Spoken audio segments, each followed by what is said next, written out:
അയ്യ വണക്കം. Hema committee report പുറത്തു വന്നതിന് പിന്നാലെ ആ പവർ ഗ്രൂപ്പിൽപ്പെട്ട 15 പേർ ആരാണ് എന്നറിയാതെ നമ്മുടെ മാധ്യമ പ്രവർത്തകർക്ക് ഇരിക്കെ പൊറുതിയില്ല എന്നുള്ളതാണ് പ്രധാനപ്പെട്ട ഒരു കാര്യം എന്ന് പറയുന്നത്. എന്നാൽ കുറേ നാളുകൾക്ക് മുമ്പ് തിലകൻ പറഞ്ഞ വാക്കുകളാണ് ഇപ്പോൾ സമൂഹ മാധ്യമങ്ങളിൽ വൈറലാകുന്നത്. ഈ വാക്കുകൾ ഞാൻ അവസാനം കേൾപ്പിക്കാം. തിലകൻ പറഞ്ഞ വാക്കുകളിൽ ഒരു മാഫിയ സംഘത്തെക്കുറിച്ച് തിലകൻ പറയുന്നുണ്ട്. അതേസമയം ഹേമ കമ്മിറ്റി റിപ്പോർട്ടിൽ തിലകനെക്കുറിച്ചൊരു പരാമർശവും ഉണ്ട്. തിലകനെക്കുറിച്ച് അതിനകത്ത് പറയുന്നത് പ്രമുഖനായിട്ടുള്ള അതുല്യ പ്രതിഭയായിട്ടുള്ള ഒരു നടനെ സിനിമയിൽ നിന്നും സീരിയലിലേക്ക് തട്ടി. എന്നാൽ സീരിയലിൽ പോലും അഭിനയിക്കാൻ സമ്മതിക്കാതെ ഈ സീരിയലിന് ഒരു സംഘടനയുണ്ട്, ആത്മ എന്നാണ് ആ സംഘടനയുടെ പേര്. ആ ആത്മയുടെ തലപ്പത്തിരിക്കുന്ന ആൾ അത് കെ ബി ഗണേഷ് കുമാറാണ്, പ്രമുഖനൊന്നുമല്ല. കെ ബി ഗണേഷ് കുമാറിന്റെ പേര് പറഞ്ഞിട്ടില്ലെങ്കിലും ആത്മയുടെ തലപ്പത്ത് കെ ബി ഗണേഷ് കുമാറാണ് ഇരിക്കുന്നത്. കെ ബി ഗണേഷ് കുമാർ തിലകനെ ഒതുക്കാനാണ് അമ്മ സംഘടന തന്നെ തുടങ്ങിയത് എന്നാണ് തിലകന്റെ മകള് പറഞ്ഞത്. പോരാത്തതിന് അമ്മ സംഘടന തുടങ്ങിയത് കെ ബി ഗണേഷ് കുമാർ തിലകനെ ഒതുക്കാനാണെങ്കിലും പിന്നീട് കെ ബി ഗണേഷ് കുമാർ അമ്മയും തെറി പറഞ്ഞ് നടക്കുന്ന കാഴ്ചയാണ് കാണാനായിട്ട് സാധിച്ചത് എന്നാണ് ഷമ്മി തിലകൻ പറയുന്നത്. ഈ കെ ബി ഗണേഷ് കുമാർ എന്ന് പറയുന്ന വ്യക്തി തിലകനെ തല്ലാനായിട്ട് ആളെ വിട്ടിട്ടുണ്ട് എന്ന ഗുരുതരമായിട്ടുള്ള ആരോപണവും ഷമ്മി തിലകൻ ഉന്നയിക്കുന്നുണ്ട്. എന്തായാലും നമുക്ക് സ്റ്റോറിയിലേക്ക് വരാം. അങ്ങനെ തിലകൻ പറഞ്ഞ ആ മാഫിയ സംഘത്തെക്കുറിച്ച് പറയുമ്പോൾ ഹേമ കമ്മിറ്റി റിപ്പോർട്ടിൽ തിലകനെ കുറിച്ച് പരാമർശിച്ചത് പറയണം. തിലകനാണ് ആ നടൻ. അതായത് അമ്മയിൽ നിന്നും ഒതുക്കി നേരെ സീരിയലിലോട്ട് വന്നു. മറ്റൊരുവൾ എന്ന് പറഞ്ഞൊരു സീരിയലിലാണ് തിലകൻ ആ സമയത്ത് അഭിനയിച്ചുകൊണ്ടിരുന്നത്. എന്നാൽ തിലകനെ അതിൽ നിന്നും വിലക്കണം എന്ന് കെ ബി ഗണേഷ് കുമാർ പറഞ്ഞു എന്നാണ് ഹേമ കമ്മിറ്റി റിപ്പോർട്ടിൽ പറയുന്നത്. ഇതുവരെ ക്ലിയർ ആണല്ലോ. ആ ഹേമ കമ്മിറ്റി റിപ്പോർട്ടിൽ ഗണേഷ് കുമാർ ഇങ്ങനെ പറയുമ്പോൾ ഗണേഷ് കുമാറിനെതിരെ പല ആരോപണങ്ങളും ഷമ്മി തിലകൻ പല ഘട്ടങ്ങൾ ഉന്നയിച്ചിട്ടുണ്ട്.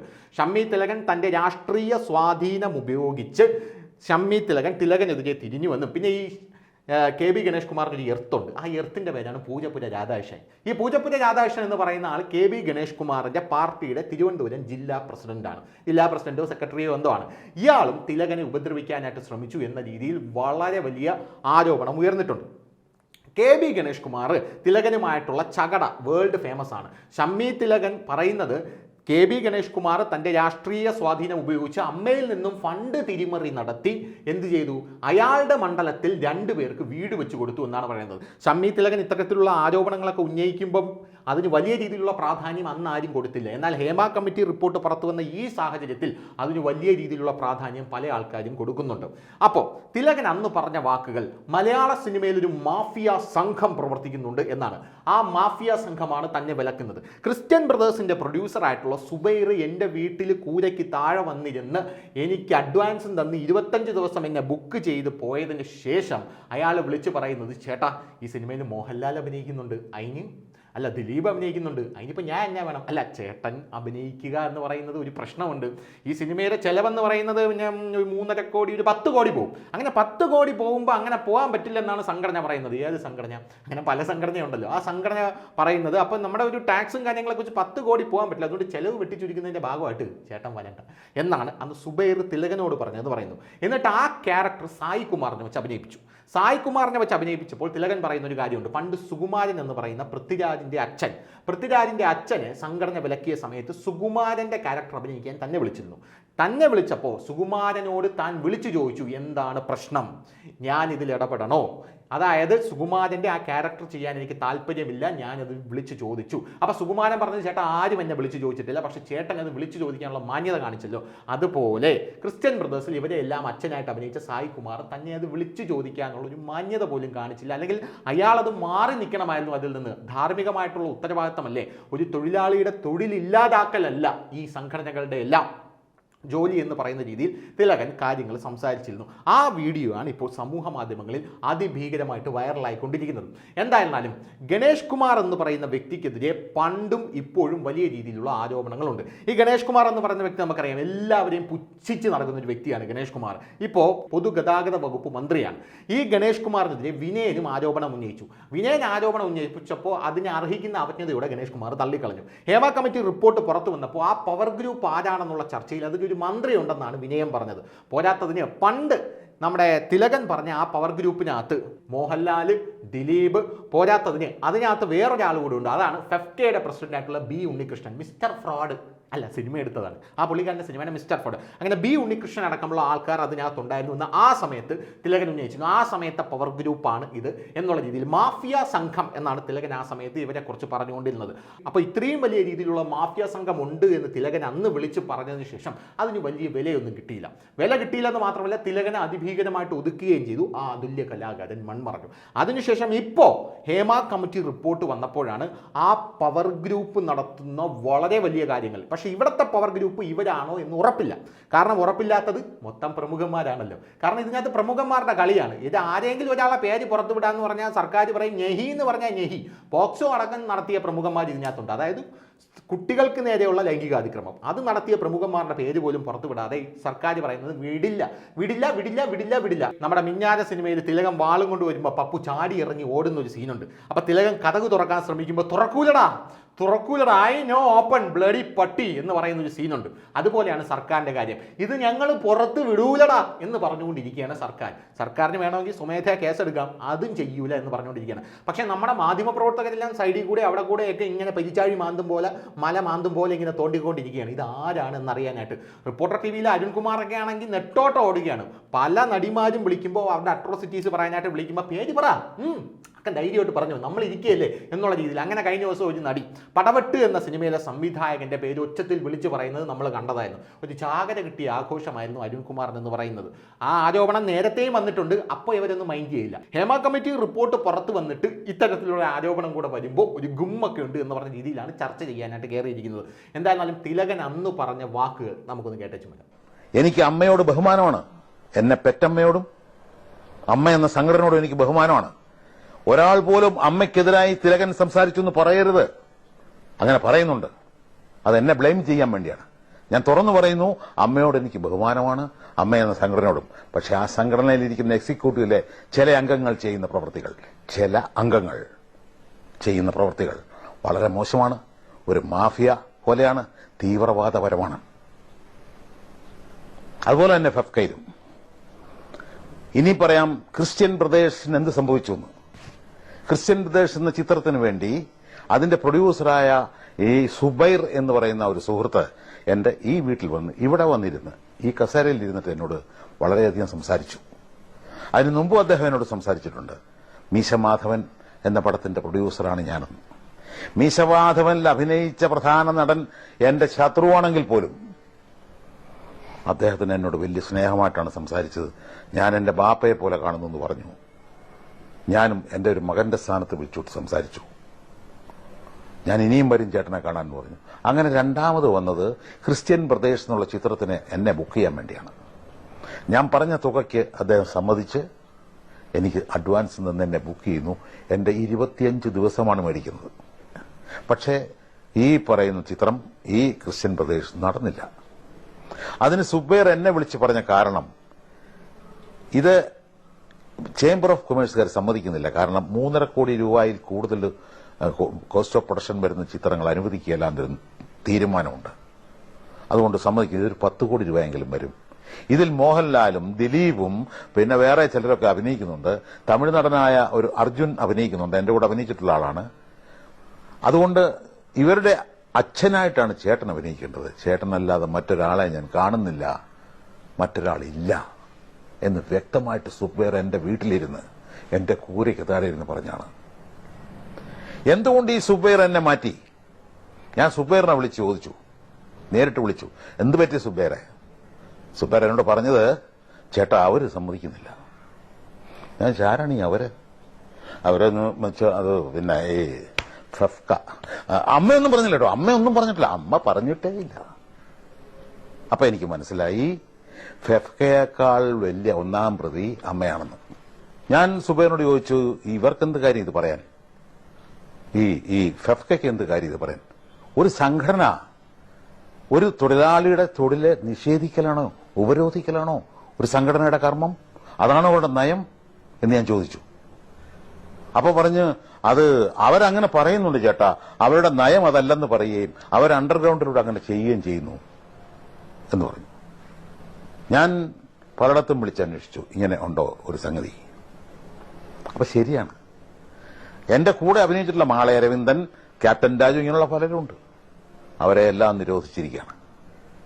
അവരെ ഒന്നും ഇനി മലയാള ചിത്രത്തിൽ അഭിനയിപ്പിക്കരുതെന്ന് നമ്മളുടെ ഇപ്പോഴുള്ള സൂപ്പർ സ്റ്റാറിൽ ഒരാൾ പറഞ്ഞു. അദ്ദേഹത്തിന്റെ പ്രസ്റ്റീജ് ഇഷ്യൂ ആണ് പോലും, അദ്ദേഹത്തിന്റെ പ്രസ്റ്റീജ് ഇഷ്യൂ.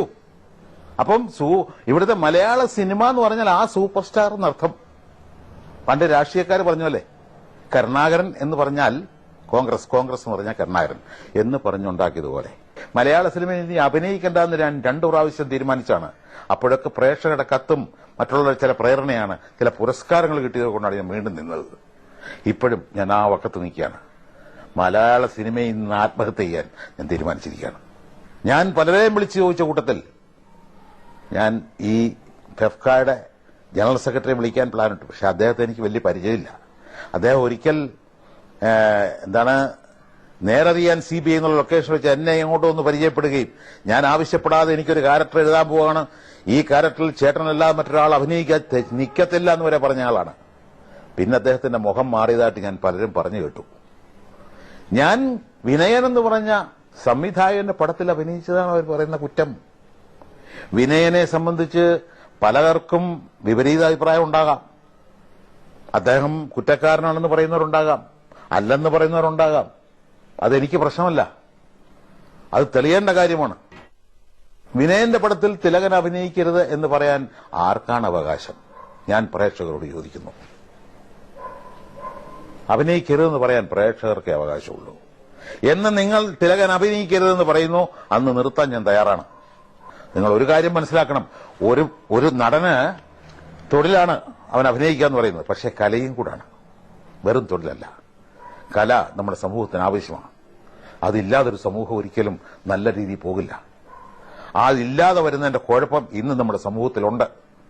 നമ്മൾ പ്രതീക്ഷിക്കാത്ത സ്ഥലത്ത് ബോംബ് പൊട്ടുന്നു, നിരപരാധികൾ കൊല്ലപ്പെടുന്നു. ഇതെല്ലാം ഈ സിനിമ വരെ വഴിതെറ്റിയതിന്റെ ലക്ഷണമാണ്. എങ്ങനെ കൊല്ലണം, എങ്ങനെ സംഘടിക്കണം എന്നൊക്കെ സിനിമയിലൂടെ പഠിക്കാം. ഇവര് എനിക്ക് പകരം വേറെ ആളുടെ അടുത്ത് പടത്തിന്റെ ഷൂട്ടിംഗ് തുടങ്ങി. അത് നിർത്തിവെച്ചിട്ട് എന്നെ വിളിക്കണവര്. എനിക്ക് പകരം എടുത്തത് എന്റെ ഒരു സുഹൃത്തിന്റെ മകനാണ്, എന്റെ ഒരു വലിയ സുഹൃത്തിന്റെ മകനാണ്. ആ മകനും എന്റെ സുഹൃത്താണ്, ഞാൻ അംഗീകരിക്കുന്ന നടനുമാണ്. പക്ഷെ അദ്ദേഹം പിന്മാറേണ്ടിയിരുന്നു. പണ്ട് സുകുമാരനെ ഇതുപോലെ അമ്മ വിലക്കിയപ്പോ എനിക്ക് ഒരു ചാൻസ് വന്നു, സുകുമാരൻ അഭിനയിക്കേണ്ടതാണ്. ഷൂട്ടിംഗ് തുടങ്ങി 2 ദിവസം കഴിഞ്ഞപ്പോൾ എന്നെ വിളിച്ചു. ഞാൻ ചോദിച്ചു, എന്താണ് ഇപ്പൊ വിളിച്ചത്? അത് എന്റെ പൊന്നു ചേട്ടാ ഒന്നും പറയരുതേ, ഞങ്ങൾ സുകുമാരൻ സാറിനെ ബുക്ക് ചെയ്താണ്, അദ്ദേഹത്തെ വിലക്കിയിരിക്കുക. ഞാൻ അവിടെ ചോദിച്ചു പറഞ്ഞു, ഞങ്ങളാരും വിലക്കിയില്ല, പക്ഷെ ഇവിടെ വിലക്കിയിരിക്കുകയാണ്. അങ്ങനെ അദ്ദേഹത്തിന് പകരം ഞാൻ അഭിനയിക്കാമെന്ന് ഞാൻ സമ്മതിച്ചിട്ട് ഞാൻ പറഞ്ഞു, സുകുമാരനെ ഞാനൊന്ന് വിളിച്ചു ചോദിക്കട്ടെ, അത് കഴിഞ്ഞ് പറയാമെന്ന്. ഞാൻ സുകുമാരനെ വിളിച്ചു. അദ്ദേഹം എന്നോട് പറഞ്ഞത്, ചേട്ടൻ അഭിനയിച്ചു, ചേട്ടൻ ഇത് വിളിച്ചു ചോദിക്കാനുള്ള മനസ്സുണ്ടായല്ലോ എന്നാ. സുകുമാരന്റെ ഭാര്യ ഇപ്പോഴും ജീവിച്ചിരിപ്പുണ്ട്, അവർക്കറിയാതെ ചോദിച്ചു നോക്കാം. വിനയന്റെ പടത്തിൽ അഭിനയിച്ച ഒരു സുധീറുണ്ട്, ഒരു പുതിയ നടനാണ്, വളർന്നു വരാൻ ആഗ്രഹമുള്ളൊരു നടനാണ്. 30 ദിവസം വാങ്ങിയ അയാളുടെ ഈ ക്രിസ്ത്യൻ പ്രദേശത്തിലേക്ക് ജോഷി ഒരിക്കൽ അദ്ദേഹത്തിന് ഫോൺ ചെയ്തു. ജോഷി എന്ന് പറയുന്നത് ഞാൻ ബഹുമാനിക്കുന്ന, ഞാൻ ഇഷ്ടപ്പെടുന്ന സീനിയർ മോസ്റ്റ് ഡയറക്ടറാണ്. അദ്ദേഹത്തിന്റെ ഒരു ചിത്രം പോലും പിഴച്ചു പോയിട്ടില്ല, ഒരു ഷോട്ട് പോലും പിഴച്ചു പോയിട്ടില്ല. അത്രമാത്രം ഞാൻ ബഹുമാനിക്കുന്ന ആളാണ്. അദ്ദേഹം ഇയാളോട് ചോദിച്ചു, നീ വിനയന്റെ പടത്തിലുണ്ടോ? അദ്ദേഹം പറഞ്ഞു, ഉണ്ട് സർ. പ്രശ്നമായില്ലോടാ. ജോഷി പറഞ്ഞാണ്. ജോഷി ആരെ ഭയപ്പെടുന്നു? എനിക്ക് മനസ്സിലാകുന്നില്ല. ഒരു സംവിധായകനോടെ ഭയപ്പെടണോ ആരെങ്കിലും? ഒരു കലാകാരനാണ് സംവിധായകൻ. കലാകാരന് സ്വാതന്ത്ര്യം വേണം, മാനസികമായ സ്വാതന്ത്ര്യവും അല്ലാത്ത സ്വാതന്ത്ര്യവും വേണം. ഇന്ത്യൻ ഭരണഘടനയെ പറഞ്ഞ സ്വാതന്ത്ര്യം വേണം. ആരെങ്കിലും ഭയപ്പെട്ടൊരു പടം ചെയ്യാൻ ഒക്കില്ല. പടം ചെയ്യുന്നവൻ ഭയപ്പെടാതെ ചെയ്യണം. ആ ജോഷിയാണ് ചോദിച്ചത്, നീ വിനയന്റെ പടത്തിൽ അഭിനയിച്ചൂടാ? പ്രശ്നമായല്ലോ. ഉണ്ണികൃഷ്ണൻ തിലകനെ കട്ട് ചെയ്തു. ഉണ്ണികൃഷ്ണൻ എന്ന് പറയുന്ന ആള്, ഞാൻ നേരത്തെ പറഞ്ഞ വ്യക്തി ബി ഉണ്ണികൃഷ്ണൻ എന്ന് പറയപ്പെടുന്ന ആളാണ്. അദ്ദേഹം പറഞ്ഞിരിക്കുന്ന തിലകനെ കട്ട് ചെയ്തു, പിന്നെയാണോടാ നീ ചുറ്റുപാട് നടക്കുന്നൊന്നും നീ അറിയുന്നില്ലടാ എന്ന്. ഞങ്ങളിതൊക്കെ തീരുമാനിച്ചിരിക്കുക. ഫെഫ്കയുടെ ജനറൽ സെക്രട്ടറിയാണ് ഈ പറഞ്ഞിരിക്കുന്നത്. ഞാൻ അറിഞ്ഞതാണ്, പറഞ്ഞോ ഇല്ലെന്ന് എനിക്ക് അറിഞ്ഞുകൂടാ കേട്ടോ. ഇനി ജനറൽ സെക്രട്ടറി എന്റെ മെക്കെട്ട് കയറാൻ വരരുത്. വന്നാൽ എന്നെ കൊണ്ട് പറ്റുന്ന പോലെ ഞാനും നോക്കും. അദ്ദേഹം പറഞ്ഞിട്ടുണ്ട് ശാരീരികമായി നേരിടുമെന്ന്. അത് എനിക്കും അറിയാം, ശാരീരികമായി നേരിടാൻ. അത് സംസ്കാര ശൂന്യതയായതുകൊണ്ട് ഞാൻ പറയാം, എന്റെ മെക്കെട്ട് കയറരുത്. ഇന്ദ്രൻസ് എന്ന് പറയുന്നൊരു നടനുണ്ട്. അദ്ദേഹം ഒരു നല്ല കോസ്റ്റ്യൂമറായിരുന്നു പണ്ട്. എനിക്ക് ഷൂസ് ഇട്ട് തന്നിട്ടുണ്ട്, എനിക്ക് പാന്റ് ഇട്ട് തന്നിട്ടുണ്ട്. എന്റെ മുമ്പിൽ ഇപ്പോഴും ഇരിക്കില്ല. ഞാൻ പറഞ്ഞിരുത്ത്, അവിടെ ഇരി, നീ ഇപ്പോ ഒരു നടനാണ്. ഇന്ദ്രൻസിനോട് ചോദിക്കാം, അദ്ദേഹം പറയുന്നത്. ആ ഇന്ദ്രൻസ് അണ്ണാറക്കണ്ണൻ തന്നാലായ എന്നുള്ള പടത്തിൽ ഞാൻ ഒരു ദിവസം വർക്ക് ചെയ്തിട്ടുണ്ട്, ഒരു 2 സീൻ. അന്ന് അവിടെ വന്ന് കരയുന്നത് ഞാൻ കണ്ടു. എന്തിനാണ് അയാൾ കരയുന്നത് എനിക്ക് മനസ്സിലായില്ല. അവിടെ ഞാൻ ചോദിച്ചു, എങ്ങനെയാണ് ഇന്ദിര കരഞ്ഞത് അവിടെ വെച്ച്? ഞാൻ കരഞ്ഞില്ല സാറ്. ആദ്യമൊക്കെ ഒഴിഞ്ഞു മാറാൻ ശ്രമിച്ചെങ്കിലും ഞാൻ പറഞ്ഞു, ഞാൻ കണ്ടല്ലോ നീ കരയുന്നത്. അത് ചില മാനസിക പ്രയാസങ്ങളൊക്കെ ഉണ്ടായതാ സാറേ, കരയാച്ചിൽ വന്നുപോയി. എന്താണ്, ഞാനൊരു 25,000 രൂപ ഞാൻ ഈ വിനയന്റെ ഇന്ന് അഡ്വാൻസ് മേടിച്ചതാണ്. അന്നേരം അവിടുന്ന് ഇവിടുന്നൊക്കെ എന്നെ വിളിച്ചു പറഞ്ഞു, അഭിനയിക്കരുത്, പോയി അഭിനയിച്ചാൽ കുഴപ്പമാണ്, നിന്നെ ഉപരോധിക്കും, മറ്റാ മരിച്ചെന്നൊക്കെ പറഞ്ഞു. എനിക്ക് ജീവിക്കണ്ട ചേട്ടാ, ഞാൻ വളരെ താഴെ നിന്ന് വളർന്നു വരുന്നവനാണ്. അതിന് ഞാൻ എന്ത് ചെയ്യും? ഞാൻ ഏറ്റവും കൂടുതൽ ബഹുമാനിക്കുന്ന ആൾക്കാരോട് എനിക്ക് നീതികേട് കാണിക്കേണ്ടി വരുന്നല്ലോ എന്ന് വിചാരിച്ച് ഞാൻ കരഞ്ഞാണ്. ഇന്ദ്രൻസ് വളരെ കറക്റ്റാ പറഞ്ഞത്.